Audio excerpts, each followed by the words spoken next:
Experience Darden podcast. I'm your host, Brett Twitty, and you are listening to a new episode. On this episode of the podcast, I'm excited to share my recent conversation with Matt Rafferty. Matt is a second-year student in our full-time MBA class of 2025, and he is also a student founder. I recently connected with Matt to talk more about his background, his decision to pursue an MBA, what led him to Darden, how he's pursued his entrepreneurial interests during his time here at the Darden School of Business, and so much more. I think you're really going to enjoy this conversation. And as always, if this conversation is helpful for you, please like this episode and subscribe to Experience Darden so you never miss an update. And remember, you can always check the episode description for links to Darden blogs, social channels, and more. And now, without further ado, here's my conversation with Matt Rafferty. Matt, welcome to the podcast. Brett, it's great to be here. Thanks for having me. Well, it's great to talk with you. How's everything? How are you doing? You know, it's been great so far. Had a good summer here. I was part of the iLab program, so in Charlottesville all summer long. And Charlottesville is such a fun place to be in the summer. There's just so much to do. But then really fun to start back to school and have all the energy of people on campus again. And absolutely blown away that it's already almost October and we're almost 2 weeks away from the end of Q1. So it's just flying by so far. What was your favorite thing or a few favorite things about Charlottesville in the summer? Because obviously most students get to know it during the school year, but summer, it's maybe a little bit more laid back, not as many students around, but still a lot happening. So what was your favorite thing or favorite things? Yeah, I love all the outdoor activities. So being able to hike, but especially this summer, there was a good group of people from Darden still in Charlottesville this summer. And so a lot of us were really into biking, and we started kind of an informal biking group where we'd go either do road rides or gravel rides, you know, maybe 5-10 miles outside of town where there weren't many cars. And it was so fun to kind of explore that side of the area that I didn't really have time to do during first year. Yeah, I mentioned quarters 1 and 2 of your first year, probably not a lot of time for long road rides somewhere out in No, Albemarle County. they come at you fast, and you guys it's an adventure. I was just holding on to get through all of that stuff. Well, let's talk more about your story, and then we'll get into what you've been doing here at Darden. But let's talk about before Darden. So tell us your background, what you do before coming to Darden. Yeah, so I founded and run a drone-based marketing company where we make the marketing materials for larger farmland and ranch land sales. So we'll do drone pictures, highlight videos, and virtual tours. They're kind of like Google Street View that allow prospective buyers to tour property without actually being there.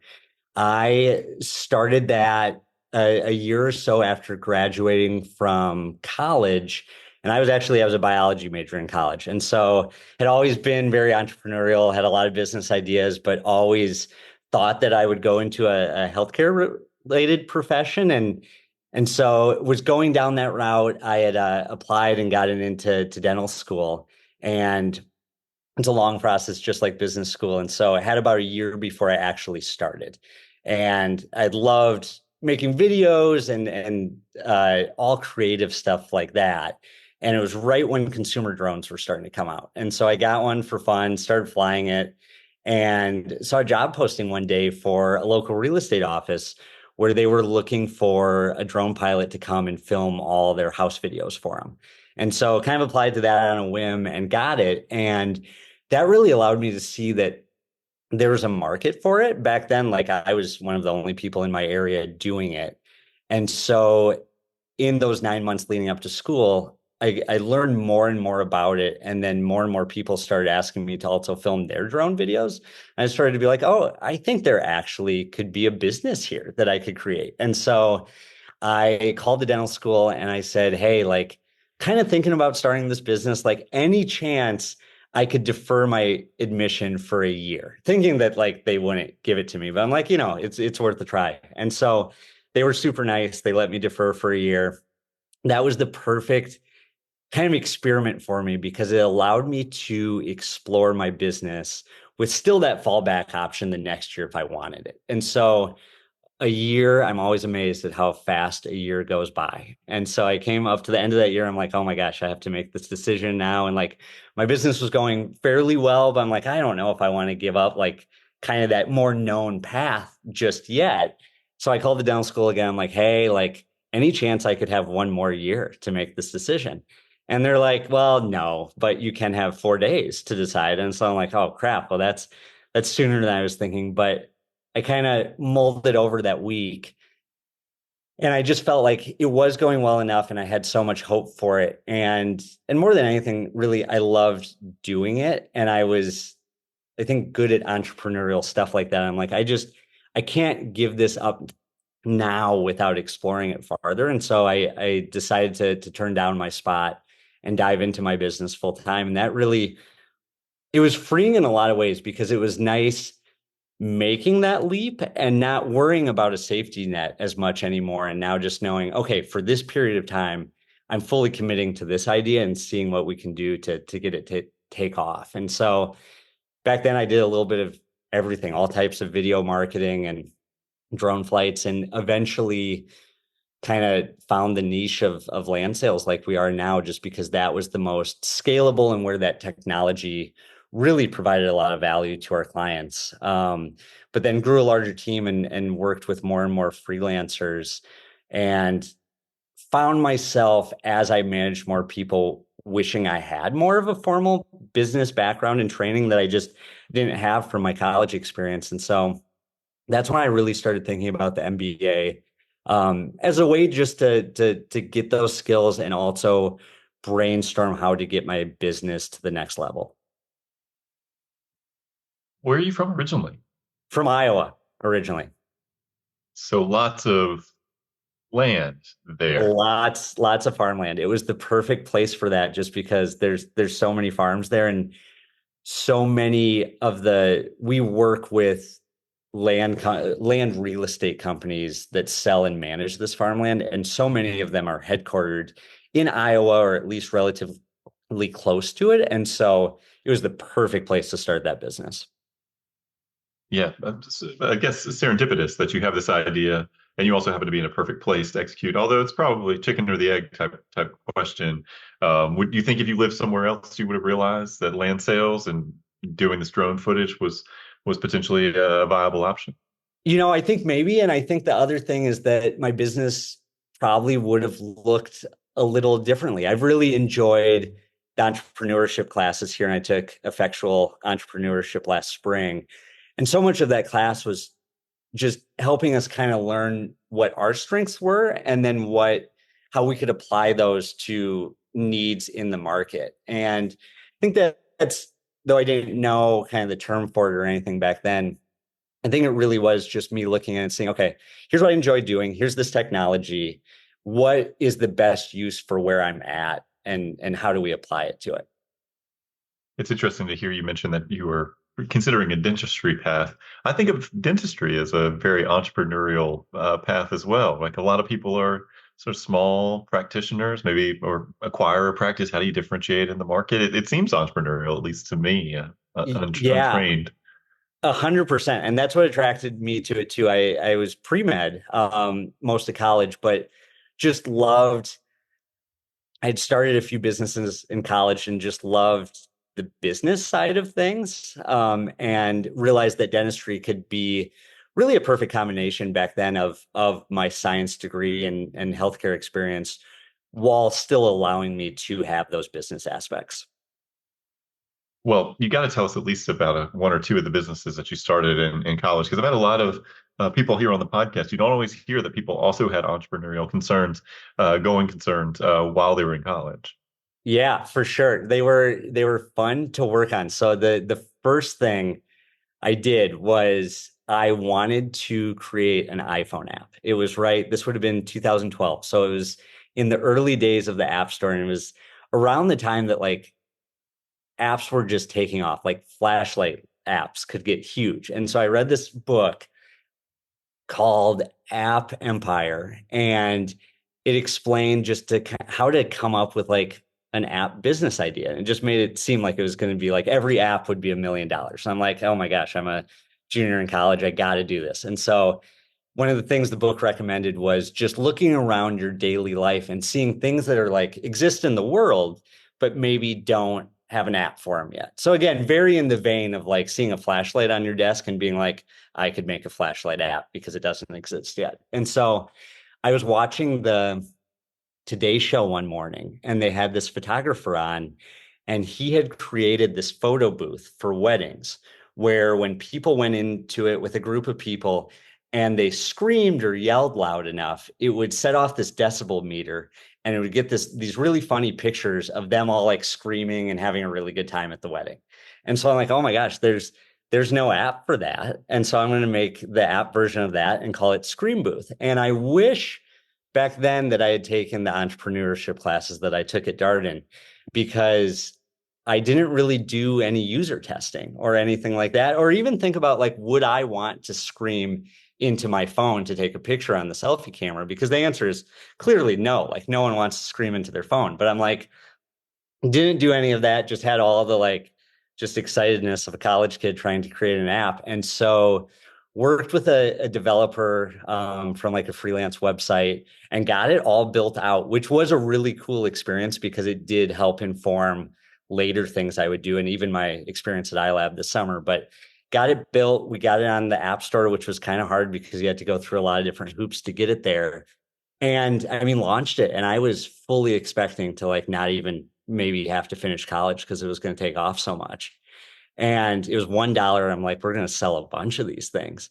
And no one bought it. I think I convinced maybe 7 to 10 family members and friends to like really made them buy it. And so they did. But it was then that it became clear that I'm like, yeah, I wouldn't want to use this myself. And so had no more money to devote to it. And so made it free just to see if anyone would download it then. And then it actually got some downloads, which was kind of fun to see it go out into the wild and a few people used it at least. But it really was a great learning experience because it kind of taught me how to bring together different people to help create a vision. And then, like I said, there's just the incredible importance of trying to co-create a product with the community you're trying to serve rather than just feeling like you're the expert and putting your vision out there. Yeah, I appreciate that note about co-creation. I think oftentimes I've had a few of these conversations here on the podcast, and I think when people think about entrepreneurship, they think about someone in a garage working away, kind of more solitary or maybe with a small team, and the customer is not really getting involved until way down the line. In the effectuation model, I think you're going to your customers pretty early in that process and they're helping you figure out, is there actually a minimum viable product here? Do you need to change things? You're getting that feedback early in the process.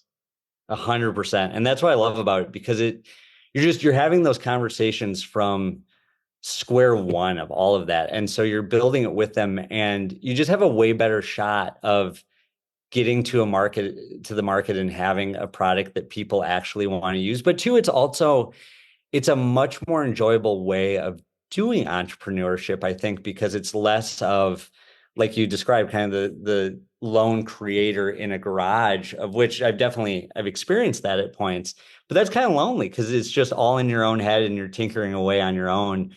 Versus with effectuation, you're having conversations all the time and forming a community around that product too, and is just really, I think, rewarding to feel like you're helping people solve their problems with whatever your product or service is going to be.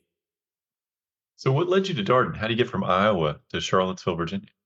Yeah, so once I realized I wanted to go back and get my MBA, I started looking at schools and going on tours, and I had never been to Charlottesville before. I'd been to DC, but I didn't know how beautiful it is out here and the mountains and everything. So I came out here and was just struck by, I love the outdoors and hiking and everything. And so I'm like, okay, the city is super cool. But then I went on a campus tour, and obviously the campus and everything is beautiful. And everyone was just so incredibly friendly and helpful.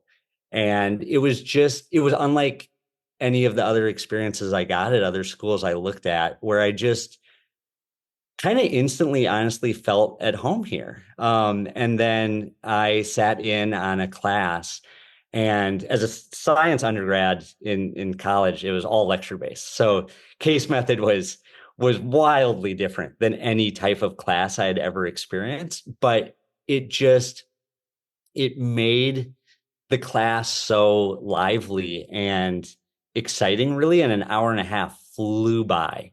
And I was just incredibly impressed by how well the students in that class I sat in on could articulate their ideas and explain the rationale behind different viewpoints and everything. And it was just clear how great of practice the case method was, and the Darden professors and classmates and everything at helping people really hone those skills. And like, it was kind of terrifying for me to see that at first too, because it was intimidating to think about having to form ideas like that about business topics that I had never seen before, in front of that many people. But it was a skill that I really wanted to build, and I thought this would be the absolutely perfect place to do it. And I mean, just so many cool entrepreneurship options here too. I mean, the iLab program really intrigued me, and just all the different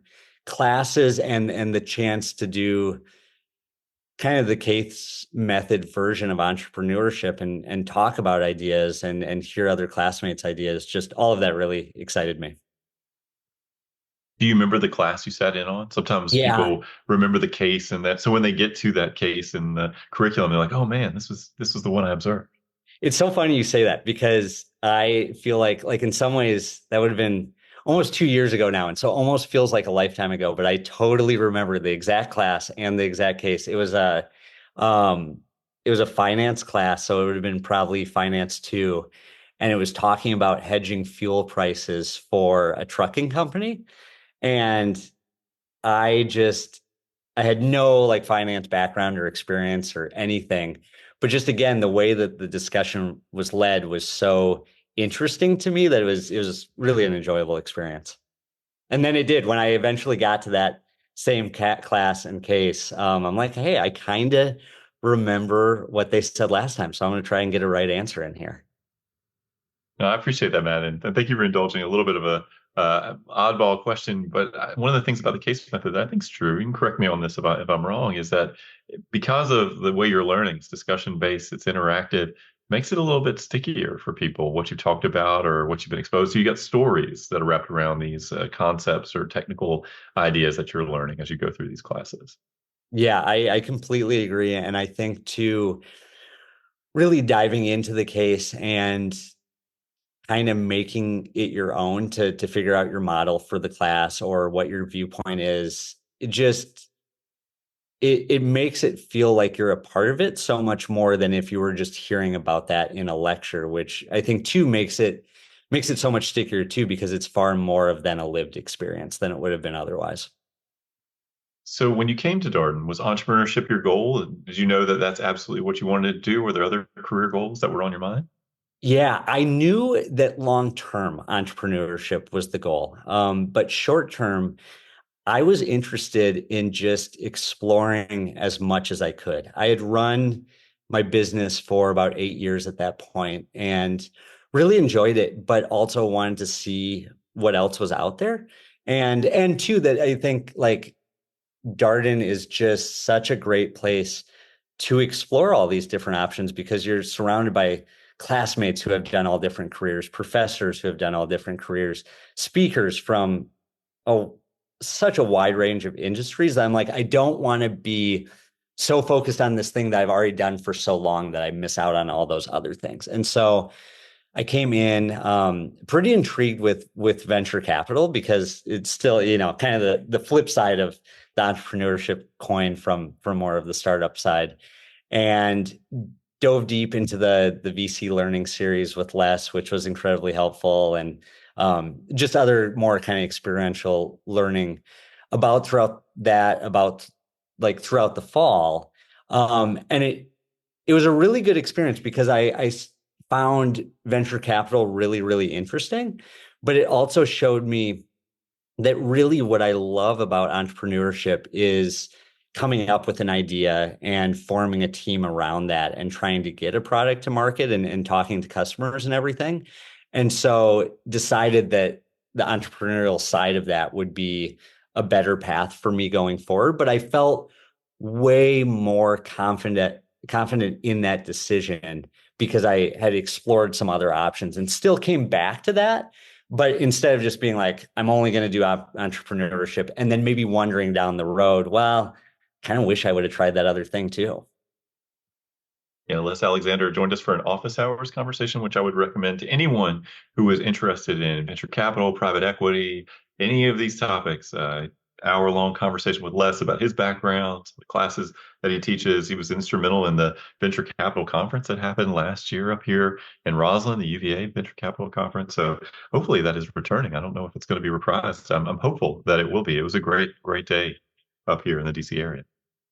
I'm too. I'd really like to experience that. And the other kind of avenue of entrepreneurship that I honestly didn't know existed until a few months ago is entrepreneurship through acquisition, ETA, which Les also teaches a class that I'm in right now.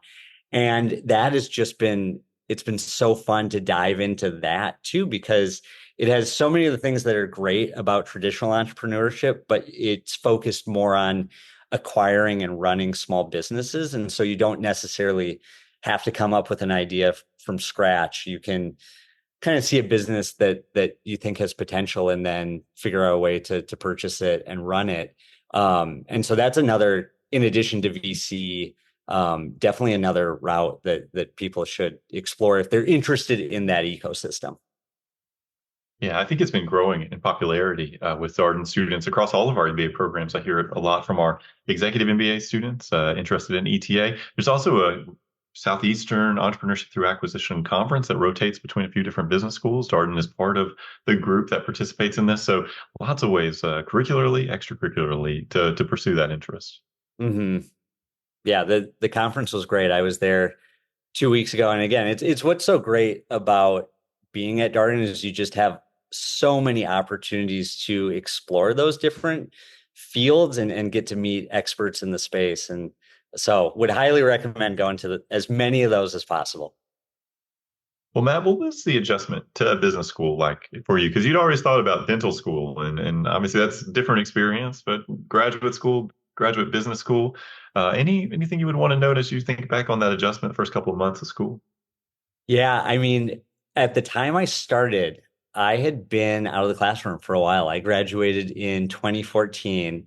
And so honestly, just getting used to being on a schedule that I didn't make myself and being in class and having homework and group projects, and still I was running my business full time at the same time. And so just figuring out kind of the skill of time management around that and prioritizing different things at different times. I remember, there's a lot coming at you those first few weeks, and it's definitely an adventure, especially for someone like me who had I had never had a accounting or finance class or anything like that. So it was I was very much on more of kind of like the poet creative side of things, and working on gaining those quantitative skills, but I just remember like trying to figure out how I could possibly read all the cases and get everything done and, still do a good job. And one of the things, one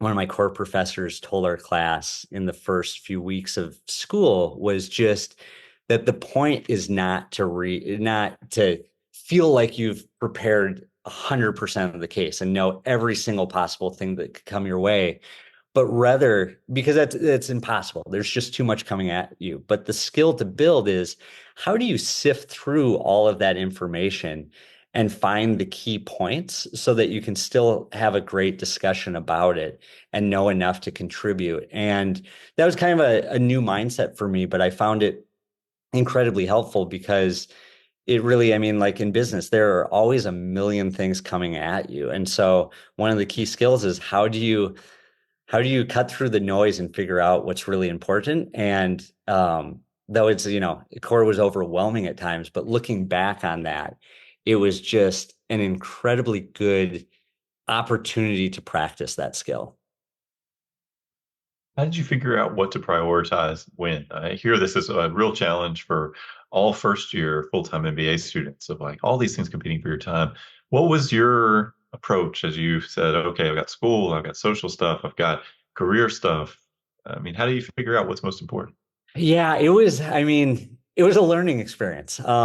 Just because there's so many new things coming my way that like I'd come up with a plan and I'd enact it, and then I'm like, oh, that didn't really work. So we're going to tweak that a little bit. So I would say just experiment with whatever works for you, and don't beat yourself up if you don't feel like you have it all figured out in those first few weeks. I remember thinking, oh my gosh, I've run a business before, I've been in school before and done well, but I feel like there's still a lot of things I haven't gotten figured out. And it's just that's kind of, you have to trust the process and just trust that you'll get there by the end of the year. I would say for me, it was really important that I kept exercising was a huge one.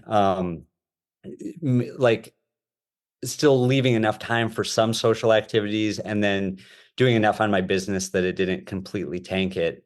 And then also trying to do cases too. But I would try and never work too late at night or get too stressed, just because you kind of found too that like you could make it through classes. Like at first, again, it seems so overwhelming, but you started to see that even if you didn't fully understand everything, you could still figure out what it was that you could contribute.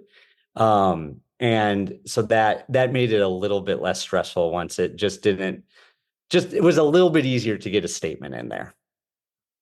I appreciate that. And trying to figure out what contribution looks like or how you can add value. That's part of the arc of the Darden student experience. You have to go to some classes to figure that out. It's intended to be an iterative process. So how did you figure out that you wanted to do the iLab in the summer, that was going to be the step for you? Yeah, I had taken part in some of like just the entrepreneurship learning series in the fall that Jim taught, and had met then with Jason about just learning more about the program. And I was in the process of starting to work with my brother, who's a software developer, on a software platform that we were developing for photographers and videographers to manage their projects and interface with their clients. And after talking to Jason, I realized that the iLab would be the perfect kind of launch point for that more kind of scalable software product. And was just really excited by several things. One, just having the opportunity to be surrounded by the incredible mentors that they have as part of that program, and professors that come in and talk throughout the summer. But then two, to be surrounded by a community of like-minded students who are also working on their ventures. I kind of, like we said earlier, with my drone business, so much of it, especially during COVID, was fairly isolating because it was me working on it and managing freelancers, but mainly me coming up with ideas. And so I was just really intrigued to still be able to do something entrepreneurial, but have that community to work on alongside of it. Yeah, for listeners who are wondering about who Jim and Jason are, Jim Zuffoletti and Jason Brewster. So Jim Zuffoletti teaches the venture velocity class amongst being just generally involved in the entrepreneur ecosystem at Darden. He has significant experience in his own background, having launched and founded companies after he graduated from Darden. Jason Brewster is really, we've had him here on the podcast before. If you think about entrepreneurship in the iLab, you should think of Jason Brewster here at the Darden School of Business. We actually have a conversation with Jason that we just recently recorded, Matt. So it'll be out on the podcast before you know it. Oh, super cool. And I was going through old conversations and saw kind of that whole team. And so it's fun seeing the iLab well represented. It was a great program. Yeah. What was the highlight for you in terms of your iLab experience? Something that jumps out. Obviously, you got all the relationships, you mentor, the support and resources of iLab, but some favorite moment or a highlight you'd want to mention here? Yeah, the end of it was really cool where we got to present in the rotunda. So we had it's all summer long, and this year was a little bit different. It was part hybrid, part in person. So we had 3 weeks in person with our in person with our cohort. And then the final cap to that was we got to present our idea and the progress we had made over the summer in the rotunda to a mix of people that had taken part in the program over the summer, people from the Charlottesville community. And it was just really cool to see all our classmates and what they had done over the summer and the ideas they were creating. And then two, just to be able to explain the progress we had made, and what the iLab had done for us. And it was kind of we had built an MVP of our software and then tested it all summer long. And we're just focused on getting beta testers and getting their feedback and figuring out what it would take to actually have a version that people would use and they would pay for. And so that was kind of like the launching point for the next stage of our venture, because we had pretty much finished up with the beta testing and then gone back to actually building it, the version 2 ourselves, to be a more full-fledged version. And so just super excited to be surrounded by people and get the energy of that event, and then get to meet mentors that can kind of help us take our idea to the next stage as we go through this fall too. All right. Well, we're here at second year. What are you excited about as you think about this year? Are there classes, are there activities, clubs, organizations that you're really excited about? How are you spending your time? Yeah, I right now I'm on the leadership team for the Aerospace and Defense Club, and we're growing it this year to, in the past it's been mostly focused on just more of the affinity side of things with fun flying events. But this year we're trying to get a lot more industry speakers and just highlight all the great potential careers there are within the aerospace industry. Kind of coming from my drone background, it's been really fun just to dive into more possibilities that way. And so we had our glider event a few weeks ago that was really fun to get members out who had never flown in a small plane before to all of a sudden be kind of soaring over the Shenandoah Valley in an engineless plane. Was cool just to get people excited about the club. And now we're lining up speakers for this fall that I think will give people a really good feel for what's out there career wise. And then just started up there's a fall phase now to the iLab program called the Accelerate program. And so we'll be finishing out up the next build of our software and starting user testing again and getting more mentorship. And so it just feels really exciting to be at this point. I have a glider question. How does that work? How do you get it off the ground? How do you get comfortable with the idea that there is no motor in this thing? Asking for a friend, obviously. All great questions. And I had all those same questions myself as I was walking up to jump in the glider. And one, I don't know that you ever fully get comfortable with that. It's a wild feeling, but you're on, like, it was a little airport up kind of in the mountains in this like grass runway. And you're in this glider and it's attached by a rope to a bigger plane that does have an engine, and the plane tows you up into the air. It's kind of like the aerial version of water skiing almost. And they tow you up to 3,000 feet and then let you go. And it's pretty crazy because then you're soaring above the mountains and it's mostly silent because you don't have an engine or anything. And so it's really, really peaceful. And the club that we did it were great. They had great pilots. But you're in a small plane like that, you can see out of the canopy in all directions. And so it kind of feels like you're flying yourself, which was a truly wild experience. That is wild. I'm not also agree with your assessment that I'm not sure you could get fully comfortable with that. How do you make sure you land it in the right place? Still have so many questions about how a glider works. Yeah, I was wondering that too. And luckily they're pros, they fly a ton. And so you can glide an amazingly long period of time. And they actually use thermals that are differences in temperature gradations, that then the planes are so light that their wings can catch that and soar higher. And so you don't, like, I was just kind of picturing that, like, you get up there, no engine, you drop like a rock, almost like you're parachuting. But on a warm summer day, they can stay up in the air for 30, 40 minutes sometimes just by like kind of surfing those thermals. And so once the initial few minutes of that takeoff and kind of the adrenaline that comes with doing that for the first time settled, then it really is peaceful up there. And you realize that you can glide far longer than you would think. And so then it doesn't seem it's not as hard to actually land as it seems like it would be going in, which was, I was great to hear that because I had my doubts starting. Yeah, so I understand the going up. It's the coming down, though, that seems very important. Oh, for sure. For sure. So we started off by talking about your business using drones to capture, pictures, photos, video of farmland in Iowa or land that was available for sale in Iowa. Is that still a going concern, or have you shifted totally to this more sort of software application Yeah. that you So were working on this summer? Yeah, so still doing the drone business.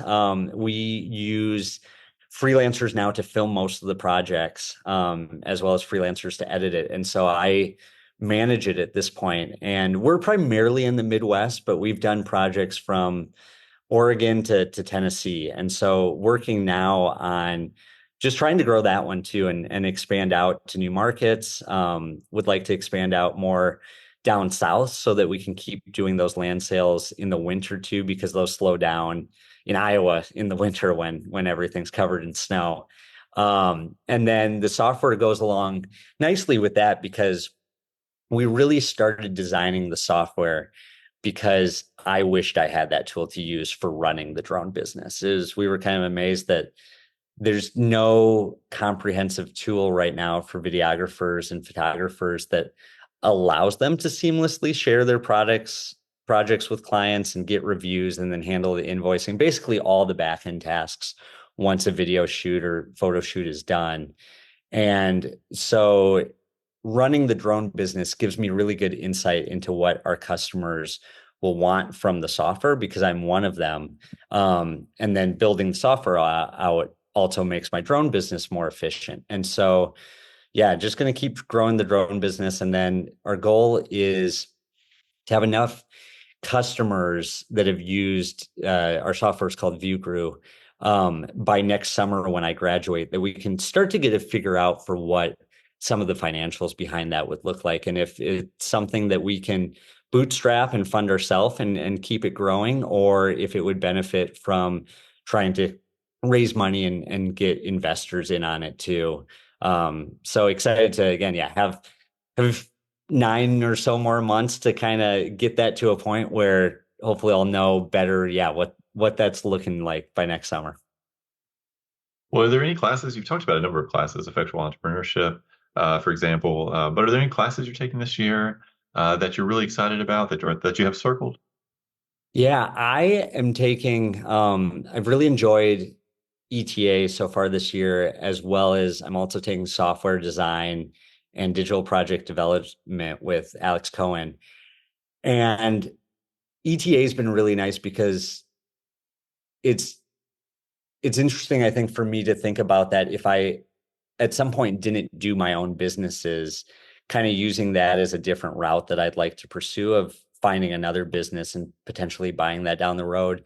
But there's been a lot of just practical knowledge for running a small business that comes from those classes too. And we've had really incredible speakers that have come in and talk about their experiences running businesses that I found helpful just for me running a business right now. And then on the software side of things, I, had made that app and now I'm working on the software product, but didn't really have any formal training on the more technical coding side of things. And how to best manage a technical team. And so I found both those classes incredibly helpful for that, of just diving more into the world of understanding a little bit more code now than I did a few weeks ago, even, and just seeing how you efficiently bring a software product to market. Well, a few last questions for you here, Matt. If someone was interested in learning more about this product that you developed, do you have a website or anything that people could check out? Yeah, for sure. So for the software, it's viewgru.com, which is VUGRU.com. And that will explain all the software and what we're doing with that. And then on the drone side of things, the company is Flight Spool. And so you can go there and see kind of all the projects we've worked on that way. All right. What would you want prospective students to know about the entrepreneurial community here at Darden? Yeah, I would say just dive into it. Even if you don't think you might want to start a business right away upon graduation and you want to try something else first, everyone is so welcoming and excited to help people with their ideas, no matter what they are, that just get involved in any way you can. There's a ton of great resources from iLab to there's pitch competitions throughout the year and learning series. And so just if it's something you're interested in, make sure you do at least one of those. All right, last question for you here, Matt. What's one piece of advice you would share with our prospective student listeners? Something you would encourage them to keep in mind as they think about their own MBA journeys? Yeah, I would say just explore as much as you can while you're here. Kind of what I was talking about earlier with careers of even if you know you want to go into a specific field, there are just so many opportunities to see speakers and professors and classmates who have done something different that might also be of interest to you. And so just make use of as many of those opportunities as you can. Well, Matt, thank you so much for coming here on the podcast. It was great to learn about your ventures, your businesses. Thank you for answering all my questions about a gliding. I'm sure you didn't expect to talk about that as much, but I haven't had an opportunity to talk with someone about gliding before. So, the benefits of being a podcast host. Oh, for sure. It is. It's an interesting topic. And thank you so much for having me. It was a blast. And that was my conversation with Matt Rafferty, a second-year student in our full-time MBA class of 2025.